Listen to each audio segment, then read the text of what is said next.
Buenas noches, bienvenidos a Desde el Capitolio. Yo soy Pachi Valencia y el día de hoy tenemos una conversación muy especial con un líder hispano de Utah.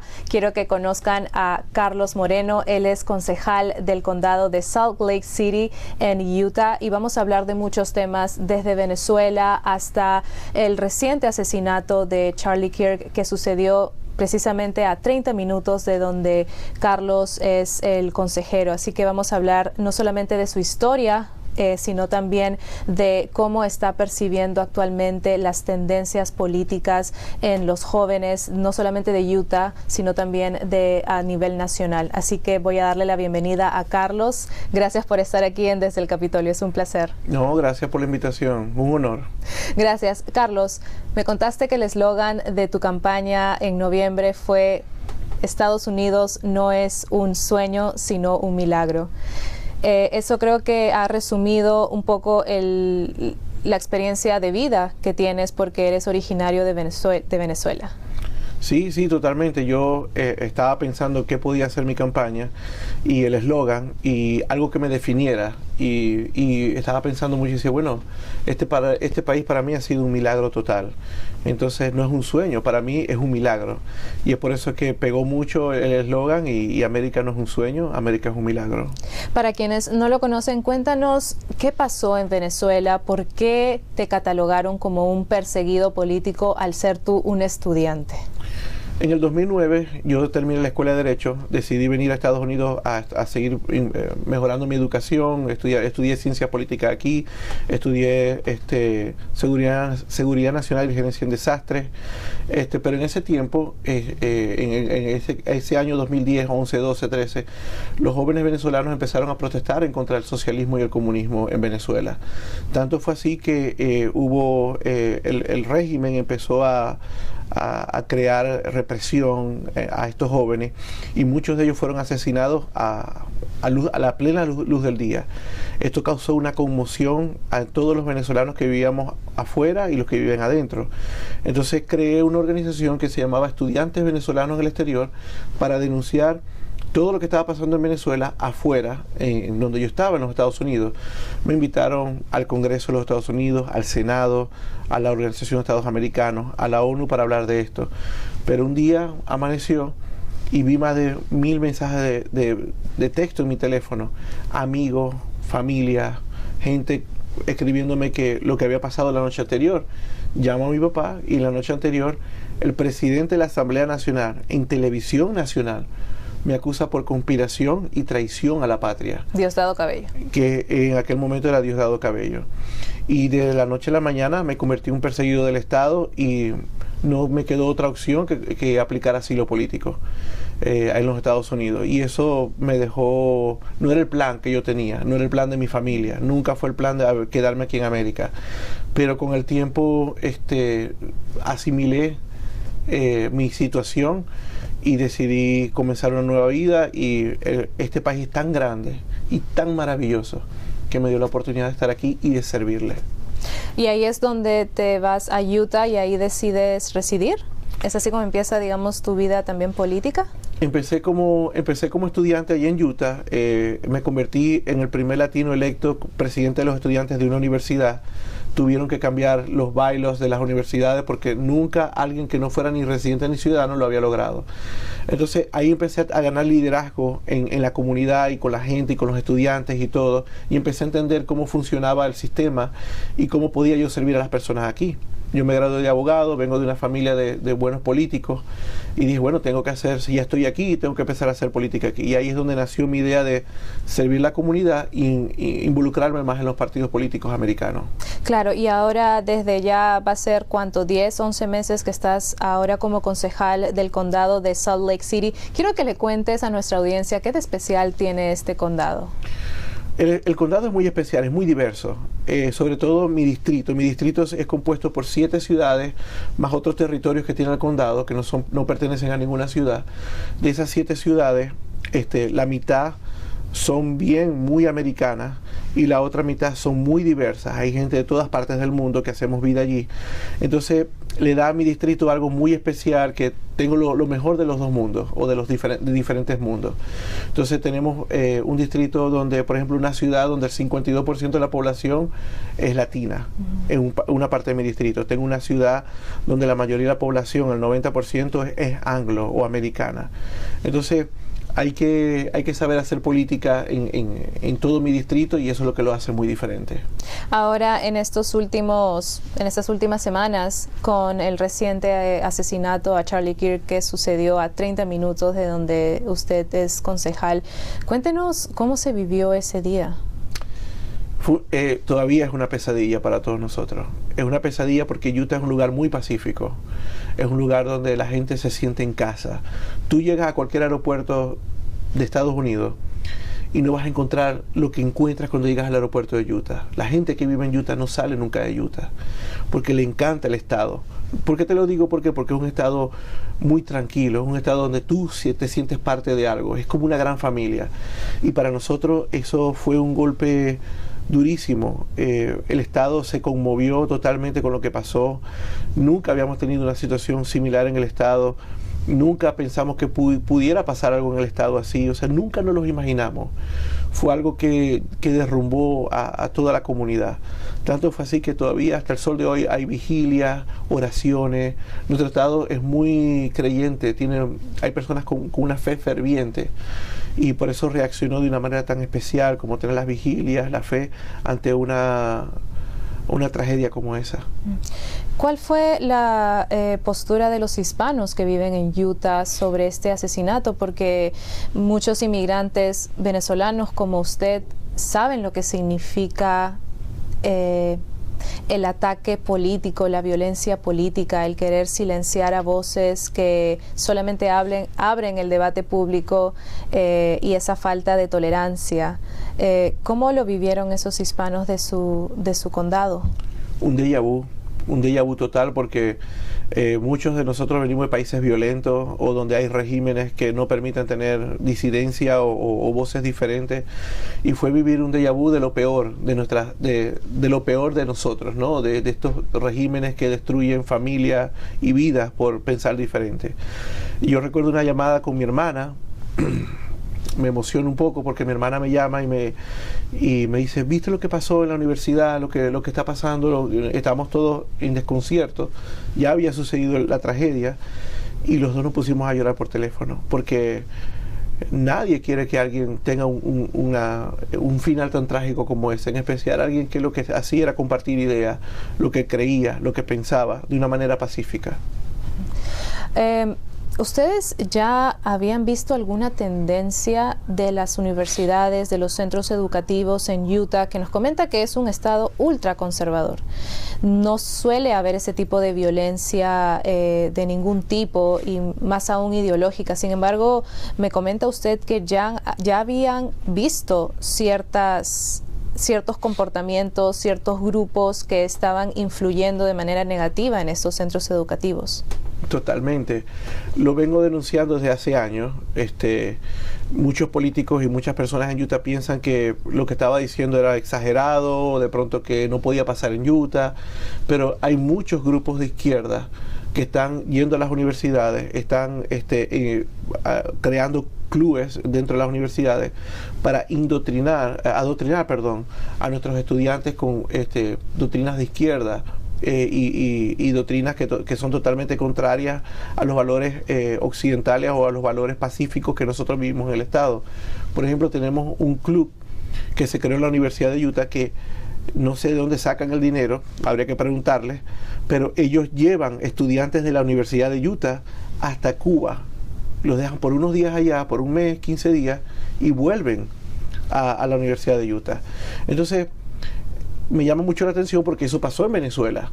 Eso, el régimen cuando tomó el poder, llevaba estudiantes universitarios de Venezuela a Cuba, y de allá llegaban totalmente cambiados, totalmente diferentes. Entonces, ya casualmente tengo una amiga que se llama Gabriela Pino. Ella es cubana, llegó aquí a América ya siendo una adulta, y ella y yo hemos estado trabajando en conjunto para investigar y ver por qué tenemos ese foco creciente y de dónde sacan estos clubes toda esta logística para llevar personas a Cuba por tanto tiempo y cuál es la razón por qué la traen. Incluso hemos ido a sus reuniones y todo para preguntar y siempre nos expulsan. ¿Nos da algún ejemplo de qué es lo que se enseña en esos grupos? Lo mismo de siempre, que Cuba está bloqueada, que el socialismo es bueno para América, que los pobres son los malos, que los pobres son los buenos, que los ricos son los malos, y toda esta retórica socialista para simplemente crear fuerza en las bases de ciertos partidos, ¿no? Entonces, estamos muy preocupados por eso, porque hemos visto una creciente ola de socialismo en América y de comunismo que es totalmente contrario a los valores americanos. Incluso cuando te haces americano, en ese proceso de entrevistas, sea cual sea, si eres por asilado, si eres por residente, si eres ciudadano, te preguntan, ¿usted pertenece al Partido Comunista o pertenece a algún grupo que promueva valores comunistas? No. Y es raro ver cómo esta doctrina entra a las universidades americanas tan fácilmente. ¿Ha habido un cambio que usted haya podido detectar en los jóvenes de Utah a través de estos últimos años con este adoctrinamiento que se está enseñando en las universidades? Totalmente. Te voy a decir un cambio que yo vi cuando estaba estudiando ciencias políticas. Había un muchacho que vamos a llamar John, y estudiaba conmigo, un muchacho serio, bien inteligente. Estábamos en la clase de ideología política. John siempre compartíamos, es una muy buena persona. Luego que nos vamos, que ya no tenemos más clases, el siguiente semestre llega vestido todo de militar, con una bandera roja y todo totalmente diferente al hombre que yo conocí. Y empezó a conversar con él y digo, John, ¿cómo está todo? Y él me invita a mí, no sabía quién era, o sea, no habíamos coordinado, pero me invita a mí a formar parte del club socialista de la universidad. Entonces le digo, no, pero ¿cómo me vas a invitar a mí si yo vengo de allá? Eso no sirve, eso no te va a hacer daño, no va a funcionar. Y John se volvió una persona totalmente violenta y cambió totalmente. Cuando yo fui a ver qué era ese club socialista revolucionario que ellos tenían, y me asombró, tenían una cámara puesta así, tenían una bandera de Cuba, otra de Venezuela, y un hombre con una barba así que parecía el Che Guevara, que les enseñaba, estaba dando un discurso. Por supuesto no entré, no quería ni que me vieran allí, pero eso está pasando dentro de las universidades americanas, y si nosotros no tomamos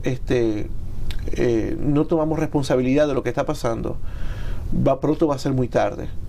Entonces, el socialismo ha sido una ideología política, como todos sabemos, que ha fracasado en todos los sistemas. Y ahorita América está siendo atacada, y el ataque va por medio de la educación de nuestros jóvenes. ¿Y cuál cree usted que es la conexión tan rápida que hace esta ideología socialista, comunista con los jóvenes? Porque evidentemente ustedes eran estudiantes de universidad, entonces eran, digamos, un poco más maduros que tal vez un niño o un adolescente, ya eran jóvenes formándose en universidades. ¿Qué es lo que cree usted que conecta tan rápido con gente como su amigo John? Yo creo que cuando uno es joven, uno es muy idealista. Yo creo que incluso adultos somos idealistas, queremos que las cosas, creemos en la justicia, creemos en que las personas, queremos acabar con la pobreza. Yo creo que eso es algo universal que todos los seres humanos queremos. Pero una cosa es querer acabar la pobreza con capitalismo, con oportunidades para que las personas crezcan por sí mismas y puedan desarrollar sus dones, a querer forzar a alguien a tomar el dinero de alguien y inyectarlo en la pobreza. ¿Me explico? No es lo mismo cuando un hombre crece por sí mismo y se ayuda a sí mismo a salir de la pobreza, como lo es este sistema de América, a querer imponer taxes o querer imponer medidas a otras personas que tienen ya el dinero. ¿Me explico? Entonces, estas buenas causas están bien, pero el método de lograr una sociedad ideal es donde viene el problema. ¿Me explico? Cuando tú le dices a alguien, tú tienes que trabajar duro, tienes que crear una empresa, tienes que formarte para poder crecer económicamente, es lo ideal, porque es así debe ser. Pero cuando le dices a alguien que el Estado debe asumir la pobreza de alguien más, que el Estado debe pagar pensiones, que el Estado debe subsidiar cosas, allí es donde está el problema, porque estamos prácticamente sacando el dinero de alguien más y poniéndolo en el bolsillo de otro. Y eso es injusticia, más cuando es forzado. Si yo dentro de mi amor por las personas, yo dono parte de mi sueldo, de mi dinero, soy yo, lo estoy tomando mi decisión, pero no es porque el Estado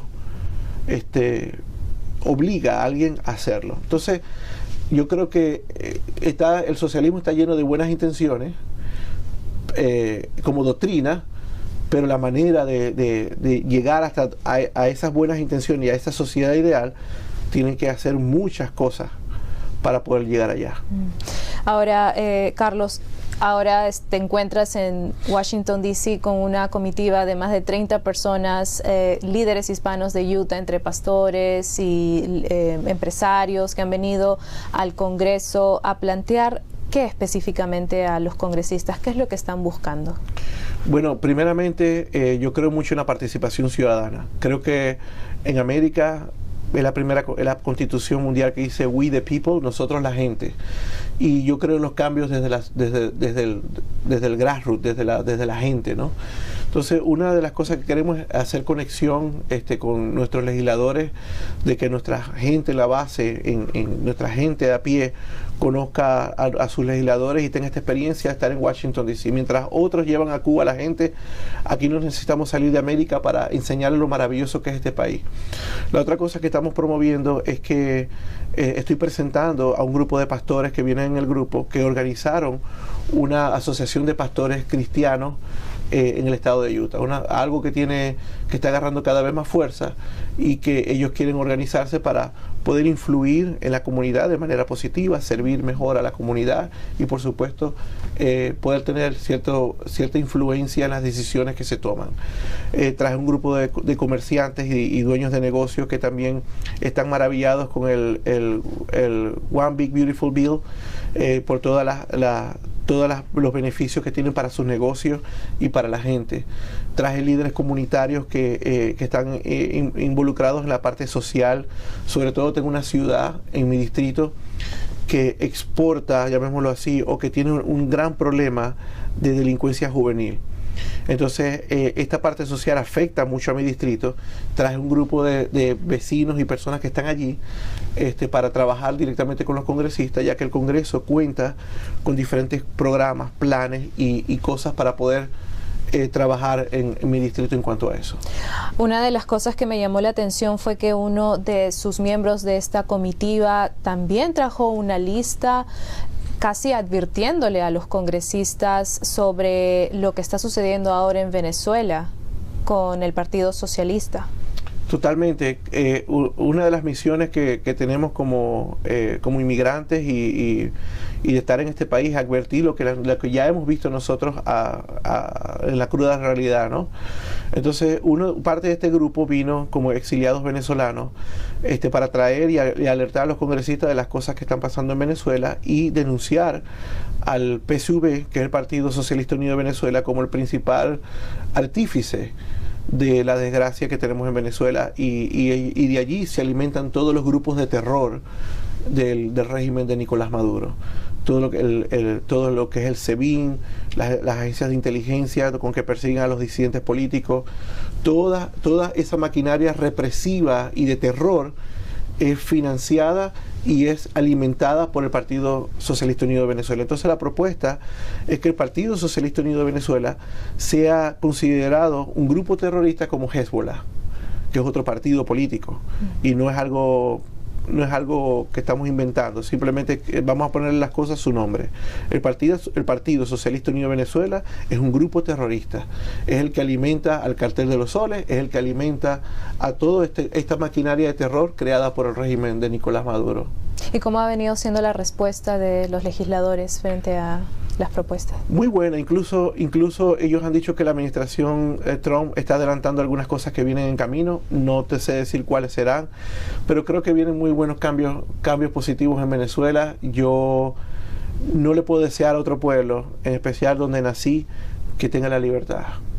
Para cerrar precisamente esta conversación, ¿cómo ven esta nueva administración? Ya no es tan nueva, digamos, pero todavía no lleva ni un año, y tanto el presidente Trump como el secretario de Estado, Marco Rubio, han sido muy firmes con la postura contra el régimen de Nicolás Maduro. ¿Cómo lo ven, cómo lo perciben los exiliados venezolanos, perseguidos políticos como usted? Especial. Yo creo que se está haciendo, por supuesto, para el presidente Trump, su agenda es primero los americanos, mi agenda es primero los americanos, porque este es nuestro país, tenemos que amar y defender a América sobre todas las cosas, pero en especial esto que está pasando en Venezuela está dañando miles de americanos, millones de americanos con el tráfico de droga. El tren de Aragua fue enviado por Nicolás Maduro, y eso es algo público y notorio también. Entonces, ese régimen se ha convertido en un gran detrimento para nosotros como americanos, se ha convertido en algo que está dañando a nuestra sociedad desde muchos puntos de vista. Entonces, algo que hay que combatir. Esto del cartel de los soles enviando toneladas de drogas a América es algo que no se puede permitir, y menos en ningún lado. Entonces, creo que la administración Trump está haciendo un trabajo estupendo en cuanto al tema Venezuela. Esperemos que esto siga adelante y puedan realmente hacer un ataque certero a la cabeza de Nicolás Maduro, que su cabeza tiene un costo, está siendo buscado. 50 millones de dólares. Digamos, la recompensa mayor. Y esperamos que el ejército venezolano o las voces del ejército venezolano puedan realmente tomar la decisión ahora, y no esperemos que realmente sean humillados por el ejército americano o por algún ataque americano, porque están a tiempo de hacerlo y de entregar a Nicolás Maduro y de poner las armas, pero vamos a ver cuánto dura esa resistencia que ellos tienen allí. Bien. Carlos Moreno, concejal del condado de Salt Lake City en Utah, ha sido un gusto tenerlo aquí, gracias. Han sido diversos temas que hemos tocado, pero todos han sido muy importantes para la comunidad hispana. ¿Tiene algún último mensaje para su gente? Sí, bueno, mi gente son muchas personas, pero este país es maravilloso. El mensaje de América para mí este país es maravilloso. Me abrió las puertas, siendo un inmigrante, poder ser un hombre electo, para mí es el honor de mi vida. Y es por eso que les digo que América no es un sueño, América es un milagro. Bien, muchas gracias por estar aquí en Desde el Capitolio. Espero que no sea la última vez. No, gracias.